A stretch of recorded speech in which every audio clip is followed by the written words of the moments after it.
পান্তা ভাতে আলু আলু ছোলা মাখা ভাজা, আর লেবু, এই তো গন্ধরাজ লেবু, এবার কাঁচা পেঁয়াজ আর লঙ্কা আসবে, বড়া দিয়ে পাঁপড় দিয়ে আলু ভাতে দিয়ে খাও। আর খাওয়ার পর ঘুম। খাওয়ার পরে ঘুম, গরম সব চলে যাবে। তোমার এই পান্তা মাখা খেতে কেমন হয়? আমার পান্তা মাখা খেয়ে দেখ একবার, তাহলে না বুঝবি।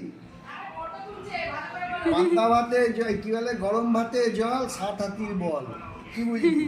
তার সঙ্গে লেবু, ক্যালসিয়াম, ভিটামিন সি, লঙ্কা, লঙ্কার ভিটামিন সি আছে, বুঝলি?